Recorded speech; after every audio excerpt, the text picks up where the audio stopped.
Hello everyone, I'm Cadet Sergeant First S. Lambert, and I'm going to show you how to sew your white cords. So, we have a needle with some dental floss. If you can get some that is unflavored, that's better because you don't want the sticky kind of coating on it.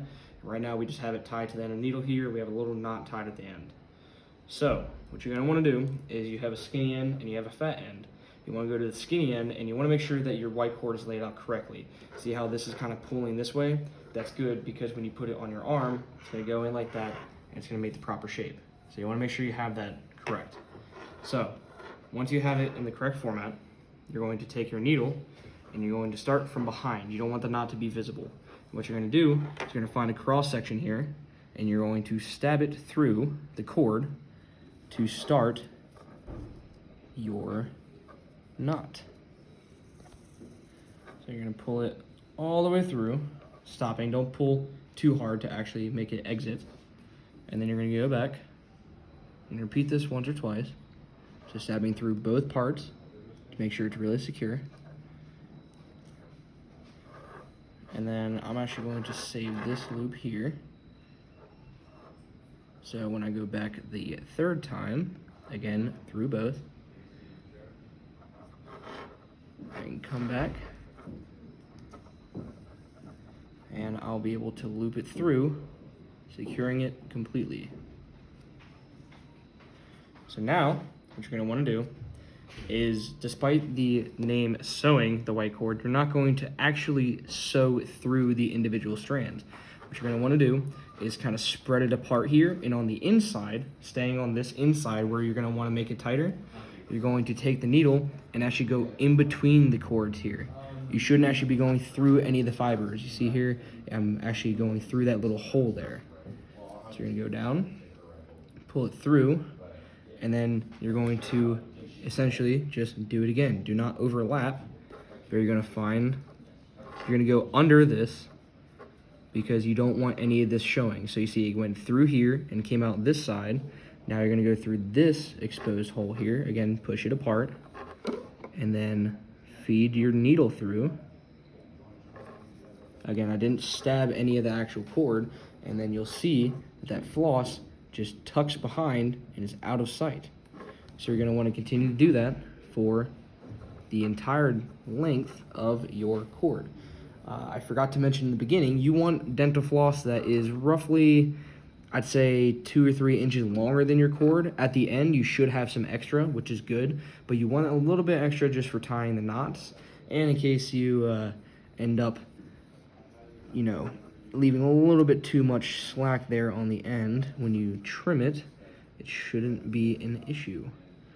So all I'm gonna do is feed it through the inside, tucking it behind each strand as I go. And then every now and again, you want to stop.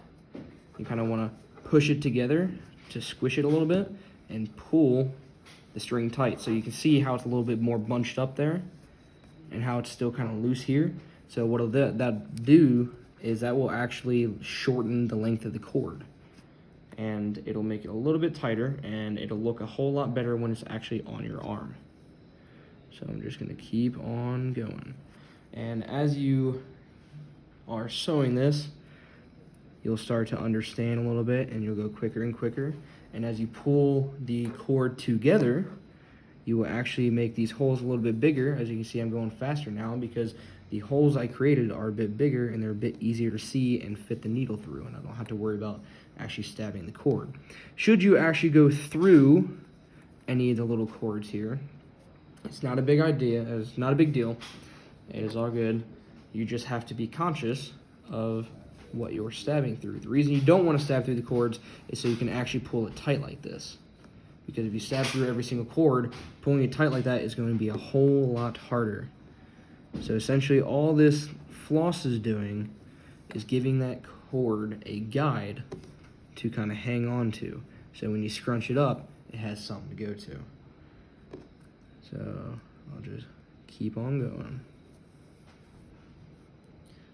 Now you'll see, once I get to the end here, because I'm about halfway done, when I get to the end, to finish it, you're going to do the exact same thing. You want to keep the knot on the back side because you don't want that knot visible. But it's very simple. And again, periodically, just go through, and you can start to see how it's scrunching up now. And that's why you want to use dental floss. Dental floss is a little bit stronger than normal thread, but it should scrunch up and start to look like that. And you can see it's already starting kind of curving a little bit, and that's exactly what you want from that cord. And that's what creates the good shape on the shoulder.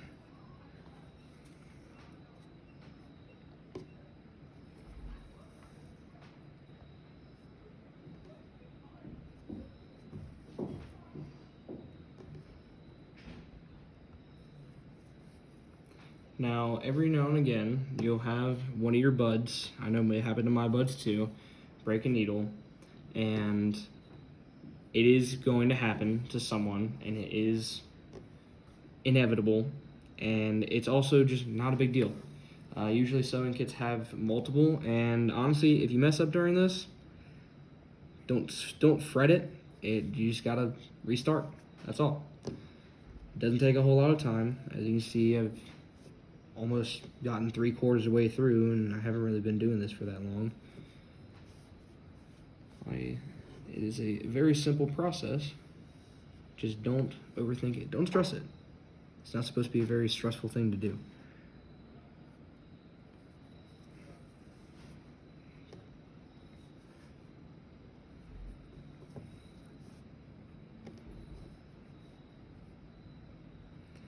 One thing you also want to try to avoid is when you see me go through the line, I constantly push it out of the way to go through, because if you don't, you'll end up having a little kink.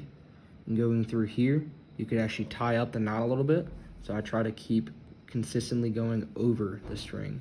So when you pull it through, pull it down and push it out of the way to go through the next one, just so you don't create any extra knots or kinks that you don't want in your cord.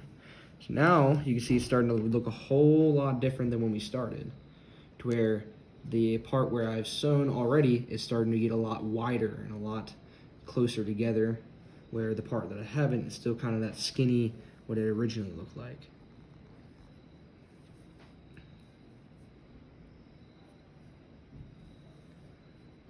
And since I keep tightening it every now and again periodically, I still have plenty of string, because if you don't tighten it to the very end, you don't pull on it to the very end, it might not actually tighten the entire thing, because you've gone through such a length that it might be a little bit harder. Also, you want to make sure that even though you're using dental floss, which is stronger than normal thread, you don't want to pull too hard, because you can still easily break it.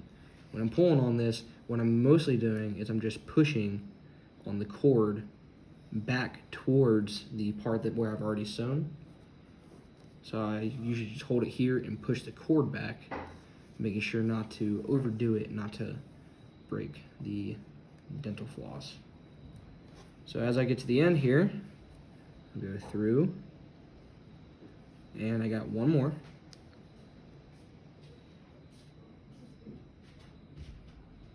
So that finishes it.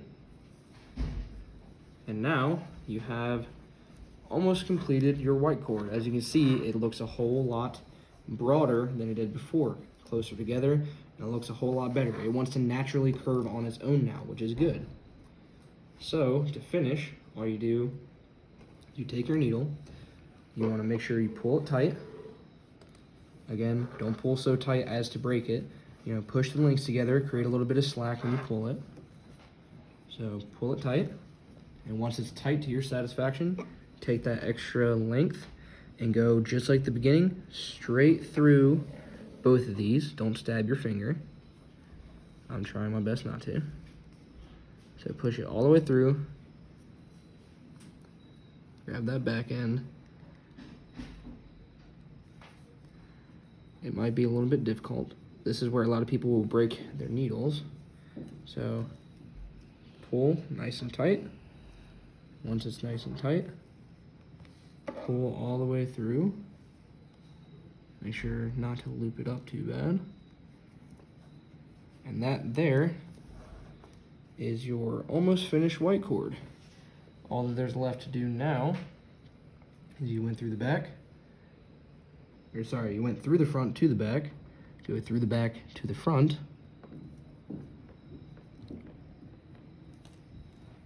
This one, because it is a little bit broader, has a couple more strands back here, so just try to get through to what you can. And then I'm going to do the same thing and leave a little loop like I did on the other side. So when I go back through, I can go through that loop and pull tight. Then we'll take some scissors, which are somewhere here on the table.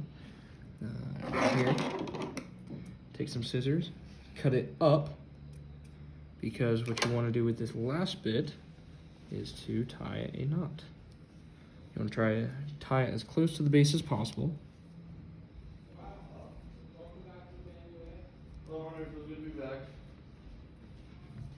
So just take your fingers, push it down, pull tight, and just do that 1 or 2 more times.